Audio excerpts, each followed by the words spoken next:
welcome to our channel. Friends, today we will see MCQ of Specific Relief Act with Amendment 2018.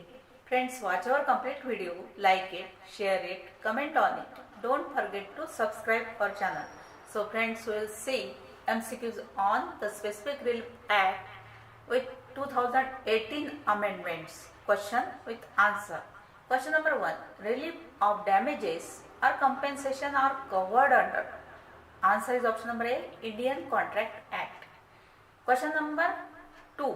The Specific Relief Act 1963 deals with. Answer is option number B, equitable remedies. Question number 3. The Specific Relief Amendment Act 2018 came into force on. Answer is option number A, 1st October 2018. Question number 4. Which new remedy introduced by Specific Relief Amendment Act 2018? Answer is option number B, substituted performance. Question number 5. The Specific Relief Act 1963 grants.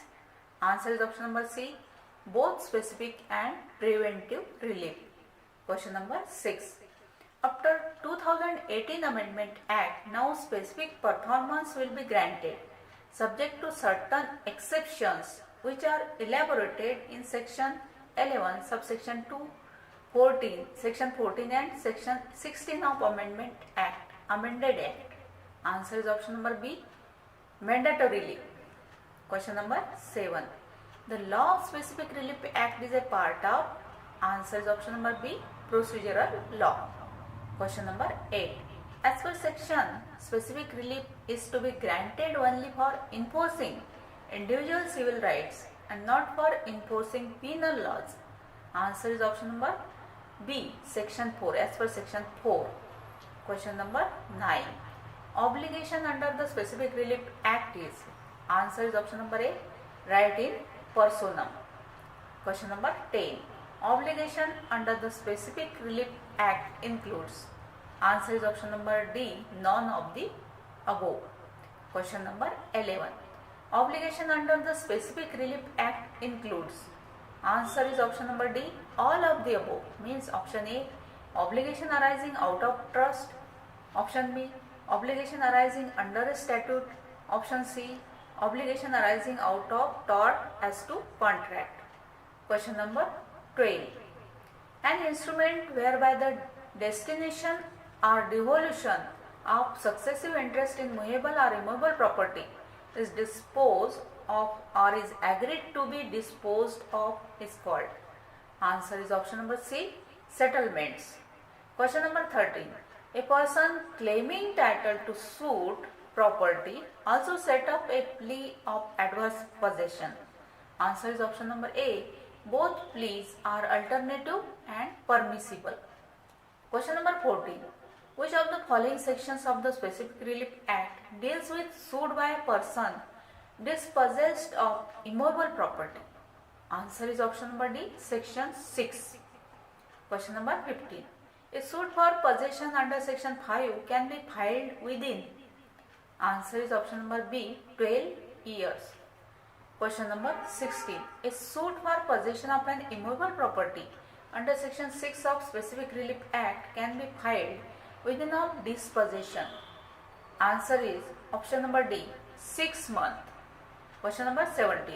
A suit for recovery of possession of an immovable property under section 6 of the Specific Relief Act cannot be filed against. Answer is option number A, government. Question number 18. Which of the following sections of the Specific Relief Act provides a remedy without establishing title? Answer is option number D, section 6. Question number 19. Section 5 and 6 of the Specific Relief Act are mutually exclusive statement is. Answer is option number B, false. Question number 20. The movable property is recoverable under section 7 of the Specific Relief Act is. Answer is option number A, specific movable property. Question number 21. Which of the following is not a specific movable property within the purview of section 7 of the Specific Relief Act Answer is option number B, a dead body. Question number 22. For application of section 7 of the Specific Relief Act, the goods must be. Answer is option number D, all of the above. Means option A, without alteration. Option B, capable of identification and delivery. Option C, in original form. All of the above. Question number 23. Which of the following sections of the Specific Relief Act deals with the liability of a person in possession, not as owner, to deliver to persons entitled to immediate possession? Answer is option number A, section 8. Question number 24. Section 8 of the Specific Relief Act can be invoked. Answer is option number D, all of the above. Means option A, when the thing claim is held by the defendant as the agent or trustee of the plaintiff. Option B, when the compensation in money would not afford the plaintiff adequate relief for the loss of the thing claimed. Option C, when it would be extremely difficult to ascertain the actual damage caused by its loss. All of the above. Question number 25. Can section 8 be invoked when the possession of the thing claimed has been wrongfully transferred from the plaintiff? Answer is option number A, yes. Question number 26. Section 8 of Specific Relief Act is. Answer is option number D, all of the above. Means option A, special in nature. Option B, depends upon the nature of property. Option C, depends between the parties upon the relation. All of the above. Question number 27. In a suit for injunction under section 40 of the Specific Relief Act, damages. Answer is option number D, can be awarded either in addition to or in substitution for the injunction. Question number 28. In a suit for injunction under section 40 of the Specific Relief Act, damages. Answer is option number A, can be awarded only if the plaintiff has claimed the same in the plaint. Question number 29. Dismissal of the suit of the plaintiff seeking injunction by virtue of section 40 of the Specific Relief Act. Answer is option number C, bars the plaintiff to sue for damages for the breach for which the injunction was sought. Question number 30. Section 41 of the Specific Relief Act mentions the cases in which. Answer is option number B, perpetual injunction cannot be granted. Question number 31. Injunction cannot be granted. Answer is option number B, in contract which cannot be specifically enforced. Question number 32. The relief by way of mandatory injunction is. Answer is option number C, discretionary. Question number 33. Which of the following valid defenses can be taken to an action for specific performance of a contract?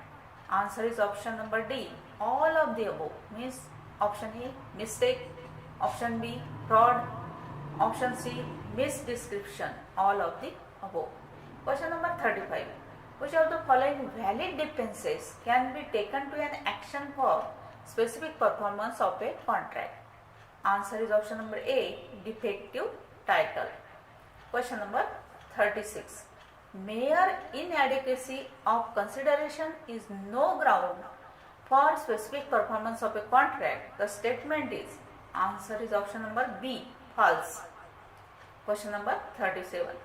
What is the period of limitation fixed for filing a suit for specific performance of a contract? Answer is option number B, 3 years. Question number 38. There is a presumption in the case of immovable property that time is the essence of the contract. The statement is. Answer is option number C, partly correct. Question number 39. Power of court to engage expert is provided under section. Answer is option number D, under section 20A. Question number 40.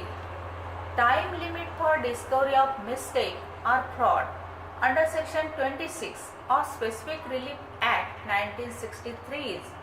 Answer is option number D, no time limit. So friends, these are most important MCQ of Specific Relief Act. Thank you.